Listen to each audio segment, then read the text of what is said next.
Hey everybody, Blugoblin here, the greatest goblin that ever lived, is here for a comic book review for the second week of June 2016. Yeah, this is another week late review. I apologize for the lateness. Had a birthday this week. Got a lot of cool stuff, including Batminion. Just working some overtime at work, and I just had to find the time to do this. I got a large stack of books. I'm going to try to get through this stack as fast as I can. If I happen to go off on a rant, there's probably a reason why. We got Marvel, DC, and all the rest is from IDW. We're going to start with Marvel. And I want to go ahead and get this out of the way.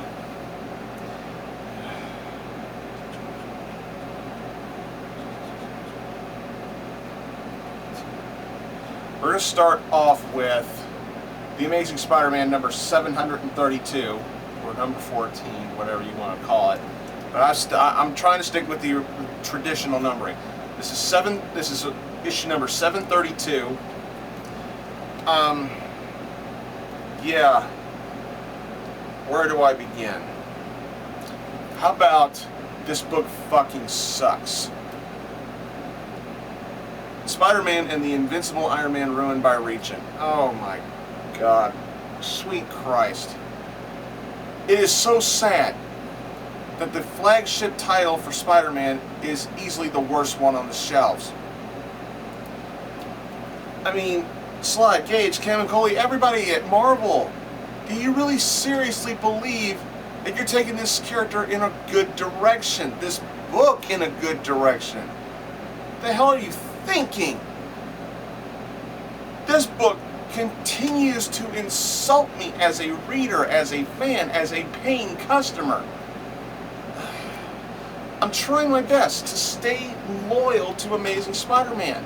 It is the one comic that I've always tried to stay loyal to, no matter how bad it got. And I sat through the goddamn Clone Saga.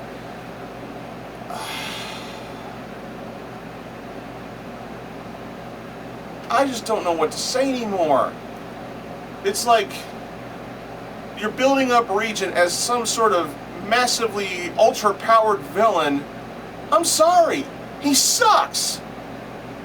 The fact that he's able to just blow through all the other Marvel heroes so easily without hardly any effort at all. The biggest insult was how quickly he blew through Thor.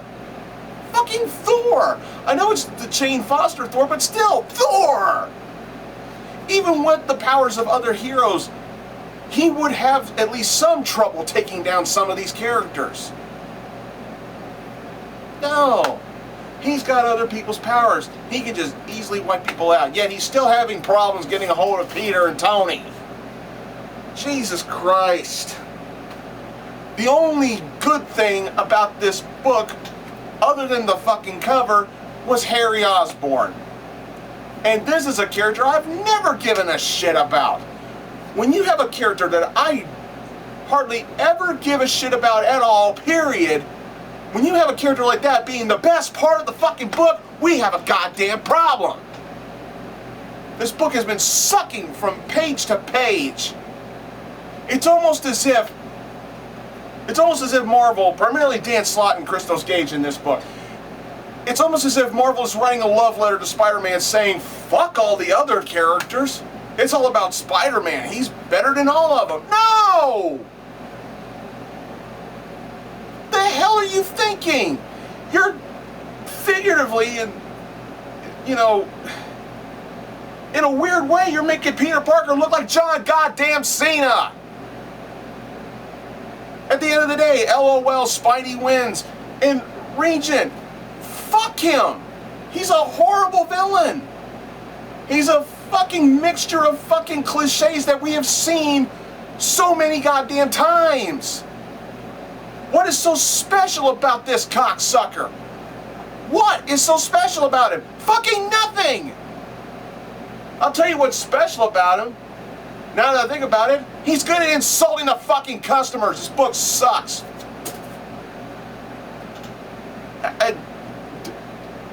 1.5. Shit, the cover saves it from being a 1. Alright, moving on to Black Widow number 3 and 4. I'm doing this jointly because I figured I can get through it better that way. Black Widow has been a tremendous series by Wade and Samney. In issue 3, we're seeing, you know, flashbacks of Natasha's past, including, you know, a little sanctuary, a little school that she's been trained to be an assassin in. And by the end of the issue, she's gutted by a new child assassin. That takes us into issue 4, where she is saved and stitched up by an old acquaintance of hers, and she's learning more and more about her mission and what she's supposed to be doing. And by the end of the issue, we have another sort of reunion of sorts, but the reunion didn't go where I expected it to go because the character she comes across is so fucking cocky. But these were both tremendous issues, very well told, and Mark Waid and Chris Samney are so good at writing. I mean, there's very, very small amounts of dialogue in both of these books, and they still do a remarkable job of telling the story, and it's just really, really good. I'm going to give both issues a 4. Moving on to Civil War 2, number 2. This is the Cho variant cover. I love this cover, but yeah. In here, we're seeing more and more division amongst the Marvel heroes. You have the heroes that are led, you know, they're probably going to be led by, still got Tony Stark's ideals of, you know, leave the future alone. If it's meant to happen, it's going to happen. You got Captain Marvel, Carol, saying if you have a chance to change the future and make it possibly for the better, you might as well take the chance. You know, it's a really good premise. Do you let fate decide what happens to you, or do you try to change it and try to create your own fate? You know, it's a really big discussion, and it's a very good topic for this storyline. You know, unfortunately, there's been casualties, and there's even more dissension amongst the heroes, primarily with Tony and the Inhumans. Just really, really fascinating stuff. But then Ulysses gets a humongous vision, probably one of the biggest visions he's ever had in his life. And not only does it affect him, but it affects everyone around him. And it's a doozy. And what is it? I will not dare spoil it, even though this book's been out for a while by now. I still don't want to ruin it. And that last page just made me go, oh, Carol, no, don't, no. Wow. The last page involves Carol. And I'm thinking, Carol, don't, because Ulysses has said that not all of his premonitions, not all of his visions turned out to come true.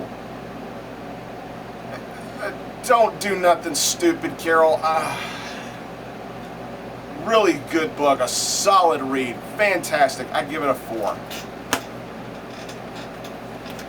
Keeping up with the Civil War stuff, Civil War 2, X-Men, number 1. Yeah, this kind of feels like a separate story altogether, because this is a civil war amongst the mutants.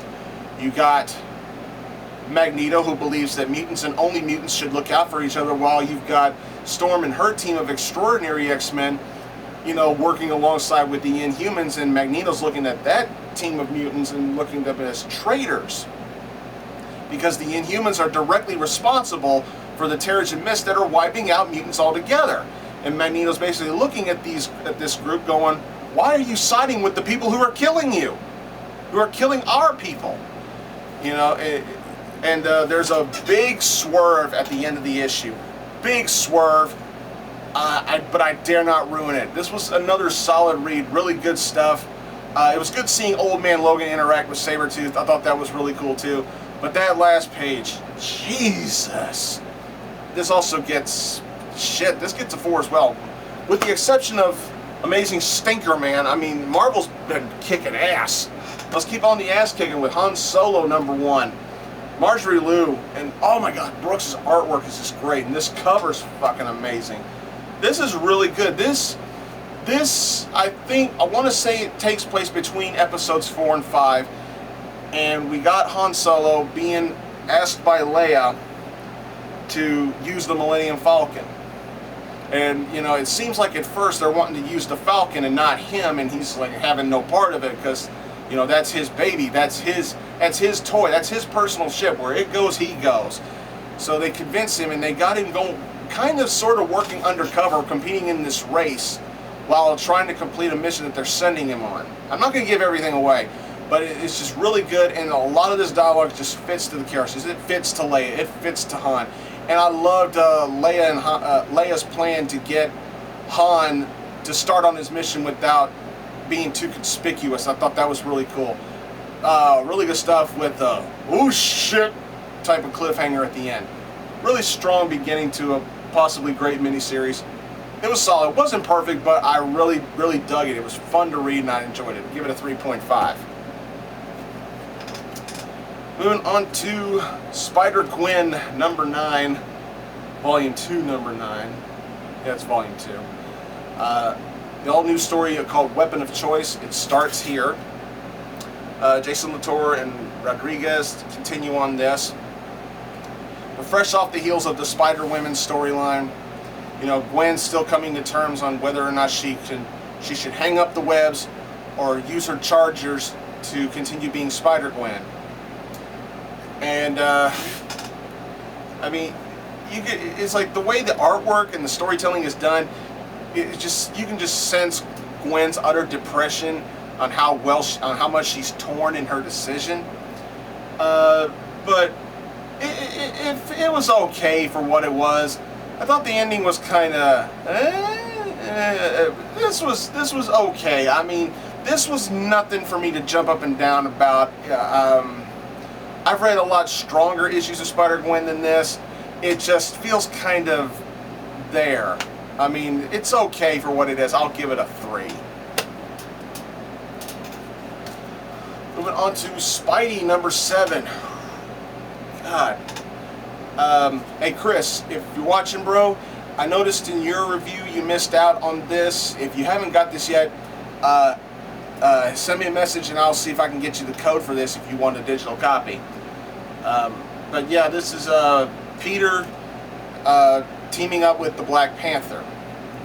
And I'm really digging this. I mean, the artwork could be better, but the writing is still solid. This feels more like Amazing Spider-Man than that bullshit was with fucking Regent. I mean, it was really good to see Peter and T'Challa working so well together when they barely know each other at all. It's just really good, really fun stuff. You know, Peter's, you know, dealing with having to possibly tutor Flash Thompson, his arch rival in high school, at the request of Gwen Stacy. And he's like, oh, I just gotta find something to punch. And him and Black Panther, they find something to punch. And it felt like old school classic fun Spider-Man comics, you know, just done with modern style storytelling. And it's just really, really fun. Very, very fun. And Black Panther is just frustrated with Americans. It's just really good. I dug it. Not the best stuff in the world. The artwork needs to be better, but I'm still digging it. But one thing I'm personally waiting on, I'm waiting for Mary Jane to step in on this title. I really am. But this was still good nonetheless. I give it a 3.5. Moving on to Star Wars number 20. Jesus Christ! This was amazing! Jason Aaron, Mike Mayhew! Fucking awesome! Jason Aaron, great writing. Mike Mayhew, beautiful artwork. This is another one of those, you know, chapters in the diary of Ben Obi-Wan Kenobi. And oh my God, is it good? It is really good. You know, it's like all these little fake outs. It's like, oh, of course, Aunt Beru and Uncle Owen make it, blah, blah, blah. This takes place before episode 4. But man, the writing was so good, it just made me wonder, whoa, are some characters actually going to kick it? Or, you know, it's like, it's just the writing was great. The character development was great. The tension was great. The artwork was superb. It was great. Loved every bit of this. This came damn close. Fucking damn close to being pick of the week. something, I mean, something else just barely got above it.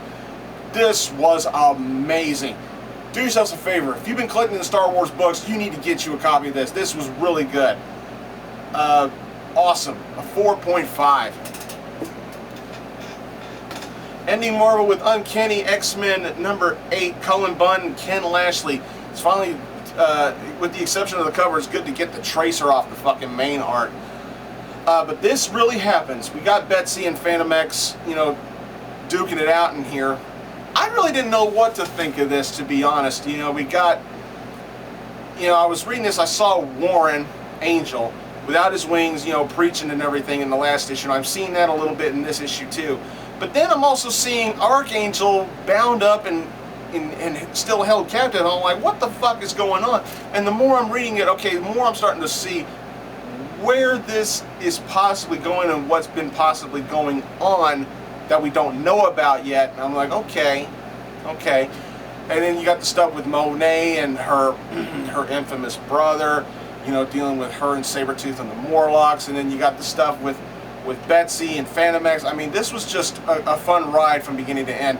There was a lot of shit in here, though, that was just making me scratching my head going, what the fuck are they doing? But the writing, for the most part, was fine. The artwork was fine. This was okay. I thought it was fine for what it was. But there's still a lot of stuff going on in here that I still don't know where the fuck they're going, what the fuck they're doing. It is what it is. I'm going to give it a 3. Alright, let's move on to IDW with Bebop and Rocksteady Destroy Everything number 3. Jesus. I mean, this storyline is just literally going all over the place. It's like the Turtles, their time friend, and Bebop and Rocksteady, along with their younger human selves, they're just creating all kinds of chaos in the time-space continuum. You know, creating all kinds of alternate timelines, different timelines, and all that shit. And it's just getting weirder and weirder and weirder as things goes on. And it gets to the point where they're, the main part of the story is where they jump into a time before the Turtles got mutated into the mutants they are today, and they meet April, and then all kinds of crazy shit's going on all over the fucking place, and hopefully they're going to find a way to repair all this damage that they've caused. Because if history can truly be altered, oh boy, especially with what happened on that last page. Let's just say Bebop stepped on something. A good issue. It's a little hard to follow sometimes, but I still think it's fun for what it is. I'm going to give it a 3.5. Moving on to My Little Pony Friendship is Magic number 43. This shit's getting real. The main 6 are coming back from a city, I forgot what the fuck it's called. And they come across this hot spring that they swear they have never seen before, so they decide to take a dip in it. And then all of a sudden they have become corrupted. Applejack is becoming a greedy politician or a greedy landlord, charging everybody rent for even stepping a hoof on their property and all that stuff. Rarity is doing some sort of Phantom of the Opera / Doctor Doom type shit. Fluttershy is ruling over the forest. Rainbow Dash is causing constant quakes and disruptions with bunches of sonic rain booms. Twilight Princess is declaring herself Empress of Ponyville and is promising a very harsh rule. And the magic that they're cursed with, that's making the main 6 basically evil. Not even Princess Luna's magic is enough to break through it, so they gotta find some really strong hocus pocus to get the main 6 to snap the fuck out of it. And then, but what really killed me was the last page with Pinkie Pie. Fucking sweet. Oh, Pinkie Pie on the last page, that really cracked me up. But it was also kind of a downer because I would have liked to have seen, I want to see some more, I want to see some evil Pinkie Pie. I really do. And I'm not talking about the Pinkie Pie from that Smile HD video. If you haven't seen that yet, you need to watch that. That's dark. But I want to see some evil Pinkie Pie, some legitimate evil Pinkie Pie. Nothing on the internet. I want to see it here. And based on what I saw, I'm really anxious. But this was good for what it was. I really dug it. I give it a 4. Pick of the week time. Teenage Mutant Ninja Turtles number 59. Shit! Eastman, Waltz, thank you. This was great. I mean, we're shown the events that led up to the cliffhanger of issue 58, with Splinter going around surveying his Foot Clan and everything. And it's nice to see that some of the Foot Clan is indeed loyal to him. They indeed plan to follow him. He is now the sensei, the leader of the Foot Clan. When he killed Orokusaki, he took that title, and he's following through with it. And it's nice to see that some of the Foot Clan is actually respecting that. I did enjoy that. But there are certain members, and I think you know who they are, who want the Foot Clan to revert back to the way they were under Orokusaki's rule. And oh my God, that cliffhanger was equal to any cliffhanger that Peter David can do. Oh my God. They've gone down this road before. They went down this road before with Donatello, and they didn't have the courage to, you know, no pun intended, pull the trigger on it. But I'm wondering, they probably don't, but do they have the balls to really go there? It's really intriguing. I gotta see issue 60. Oof. Oh my God, 4.5. Moving on to DC, we're starting off with Batman number 1. King, Finch, and Banning. Yeah, I wasn't really feeling this that much. It was fine. It was certain. I felt like this was better than Batman Rebirth was, but still, it just leaves a lot to be desired. There was just a lot of stuff going on in here. I was just going, eh. And DC is stupidly trying to insult me by having us think for even a remote second that they're going to kill Batman off in the first fucking issue. That's just ridiculous. But what was even more ridiculous was the last page. Minor spoiler. Gotham and Gotham Girl make their big arrival in here, and oh boy. I'm not sure I'm entirely fond with what they're going to end up being. But this issue was okay for what it was, but excuse me. I didn't pull any punches with Spider-Man. I'm not going to pull any punches here. Just because it's Batman doesn't mean it's always going to be good. This, I don't know. It just, there was a lot of shit going on in here that I just felt could have been done a little better. But I'll give it a 3. Alright, moving on to Dark Knight Returns: The Last Crusade. This was an expensive book, but man, was it good. It was Frank Miller, Brian Azzarello, and John Romita Jr. This takes place a long time ago. This takes place during the Jason Todd era, back when Jason Todd was wearing the short pants and the elf shoes. But we're in here. This has to be an alternate timeline because we're seeing the dissension between Batman and Robin in here. Joker has some good moments in here. But what really tells the story is the stuff between Batman and Robin. Bruce and Jason. And Bruce is already seeing that level of intensity that Jason once had that made him dangerous.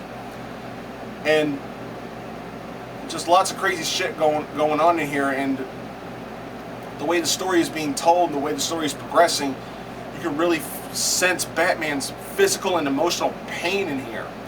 I mean, not only has he got to deal with getting his ass handed to him sometimes, but he's also got to deal with the baggage that comes with, Jason being his partner, and seeing where Jason could possibly end up. But the end of the book, this was a one and done storybook. I mean, there was no to be continued or end of part 1 shit here. The way this book ended just gave me chills because of what happened, and I don't want to ruin it. I mean, this was good. This was good. A solid read, a little expensive, but I think overall it's worth it. It's a good read. I give it a 4. Alright, let's keep on going with Green Lanterns number 1. Humphreys, Roca. Oh yeah, this is really good. This was really good. Jessica Cruz and Simon Boz, man, they just do not get along. They don't get along at all. But you know, once again, we gotta remind ourselves they've been forced to work together, and they're pulling it off so far. But you know, they're already getting flagged by the public saying, "Where's the real Green Lanterns?" And like, we are real Green Lanterns. We got rings. We got the power. We got the willpower, motherfucker. You know, they don't really say that, but it would be cool if they did. But yeah, this was very fun, and we could already see the main antagonist of the first story. Their first main antagonist is going to be the Red Lantern Corps, and I'm really looking forward to that. And you're starting to see where they're planting the seeds of rage in here, and it's just really good. But man, Simon and Jessica really got their work cut out for them, and I'm anxious to see how well they can handle it. This was a good read. I'm gonna be so. I'll give this a 3.5. It wasn't up here in terms of awesome. It was more around here. I don't know how well I can describe it, but it was still good nonetheless. Like I said, it gets a 3.5. All right, Poison Ivy, Cycle of Life and Death, number 6 of 6. This was fine. It was a fine conclusion. Some things got wrapped up, and Poison Ivy and her sporelings end up winning the day with a surprise run-in from an old familiar face that I haven't seen in quite a while. I dug that. Some good sentimental moments in here. I used true to character in here, and this was all right for what it was. A satisfying conclusion to the story. You know, it's just nothing worth getting out and yelling about how awesome it is. I mean, it was good for what it was. I'll give it a 3.5. Superman, number 1. Peter Tomasi, Patrick Gleason. Shit. I gotta say, this was really good. To see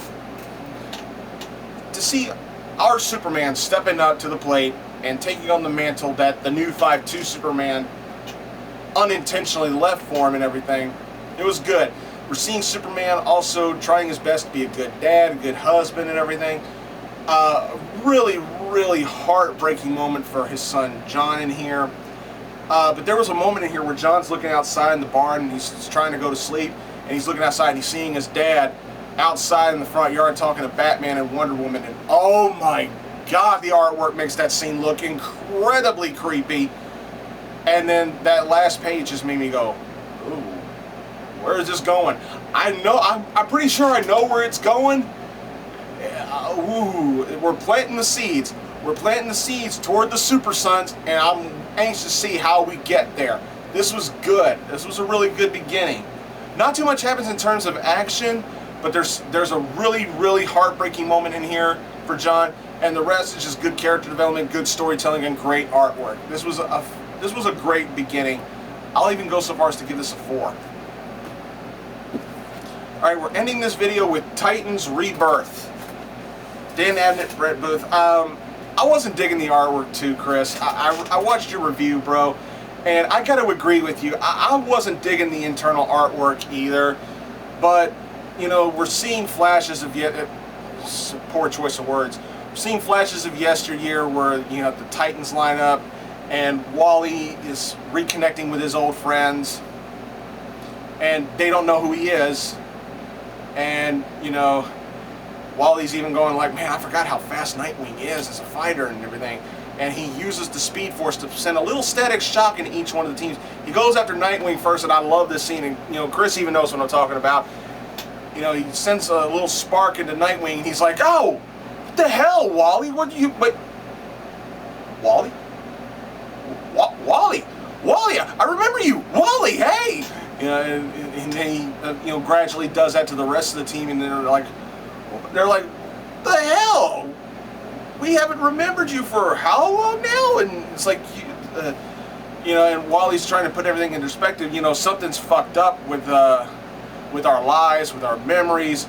We should know each other, but we don't, and we're gonna try and find this out together. I mean, it was a good introduction. Get everybody caught up, get everybody reacquainted and reunited. It did what it needed to do. It was good for what it was. The interior artwork, it just It didn't work for me. It was fine. I've seen a lot worse. Larry Strowman, Greg Land.